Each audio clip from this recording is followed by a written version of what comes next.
Good morning, everyone. I am Parul, and today's our topic is the branch of geography based on regional approach. Right? चलिए, let's we start. Regional approach को 3 parts में divide किया गया है. You can see in your flow chart.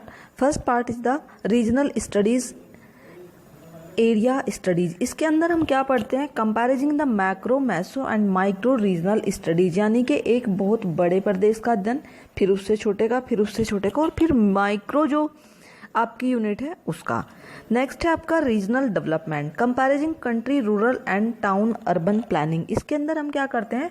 जब किसी गांव का या शहर का विकास करते हैं, उसके लिए जो प्लानिंग करते हैं वो अर्बन की, रूरल की और टाउन की अलग अलग करते हैं. नेक्स्ट है आपका रीजनल एनालिसिस. रीजनल एनालिसिस का मतलब है कि हम चाहे प्लानिंग अर्बन की कर रहे हो या टाउन की या रूरल की, तो उसके लिए जो भी विश्लेषण होगा वो इक्वल होगा. रीजनल प्लानिंग, लास्ट वाला रीजनल प्लानिंग को अगेन 2 पार्ट में डिवाइड किया गया है. देखिए, there are 2 aspect which is the common to very discipline. These are the philosophy को 2 पार्ट में डिवाइड किया गया है. Geographical thought and land and human interaction with ecology. Geographical thought means वहाँ की जो क्लाइमेट है उसके बारे में क्या विचार है, और land and human interaction and human ecology, वहाँ की जो मिट्टी है, वहाँ की जो क्लाइमेट है, उसके साथ लोगों का इंटरेक्शन कैसा है. देखिए, अगर हम बात करते हैं प्रिमिटिव सोसाइटी की, या जो आदिवासी लोग जंगलों में रहते हैं, उनका इंटरेक्शन लैंड के और क्लाइमेट के साथ हमारे से अलग रहता है और हम लोगों का अलग रहता है. तो वो इंटरेक्शन कैसा है उस पर देखते हैं. नेक्स्ट है आपका methods and techniques. Cartography including computer cartography, quantitative technique, statistical techniques and field survey method, geoinformatics, comparing techniques such as remote sensing, GIS and GPS. Student, ये जो दिखाए गए हैं इनका क्या है? जो फर्स्ट वाला आपका है कार्टोग्राफिक इंक्लूडिंग कंप्यूटर, इसमें क्या है, हम कंप्यूटर के अंदर जो है डाटा डालकर मैप को तैयार करते हैं.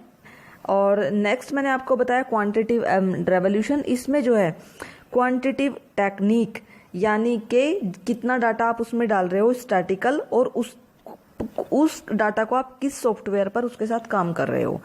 Field survey method, field survey यानी कि आपका accurate data. Geoinformatics, comprising techniques such as the remote sensing and GPS. इसमें क्या है? जियो इन्फॉर्मेटिक्स यानी कि अर्थ से रिलेटेड सूचनाएं किसके थ्रू मिलती है? रिमोट सेंसिंग के थ्रू मिलती है, GIS के थ्रू मिलती है और GPS के थ्रू मिलती है. क्लियर? नेक्स्ट है आपका physical geography and its importance. Physical geography की क्या इम्पोर्टेंस है? This chapter appear in the book enter the fundamental of physical geography. ठीक है, ये जो आपकी बुक है, ये फिजिकल ज्योग्राफी को जो है स्टडी करती है. The contents of book early reflect in its scope and its therefore appropriate to know the importance of the branch of geography.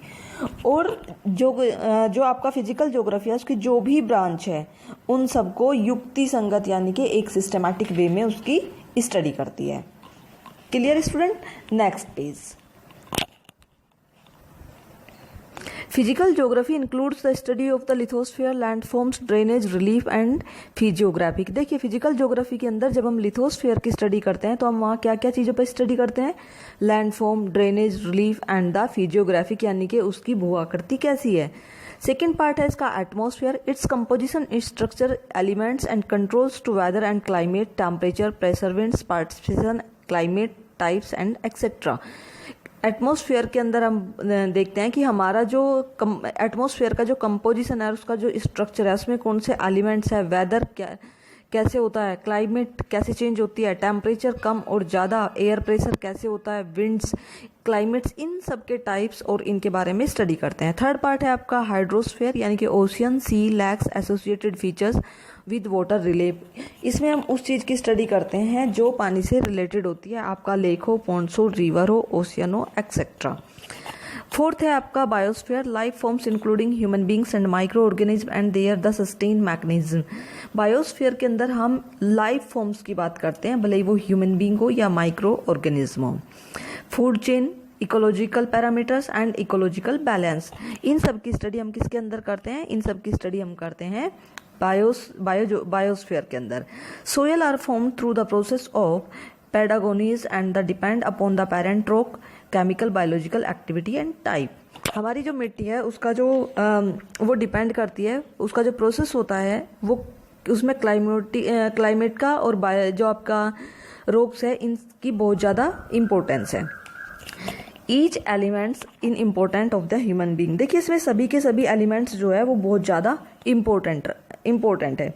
तो आपका जो देखिए अगर आपकी जो ज्योग्राफी स्ट्रक्चर है वो जो है बहुत ही ज़्यादा इंपॉर्टेंट रखता है। अगर आपका ज्योग्राफिकल स्ट्रक्चर अच्छा है तो वहाँ पर क्या होगा, टूरिस्ट प्लेस ज़्यादा होंगे।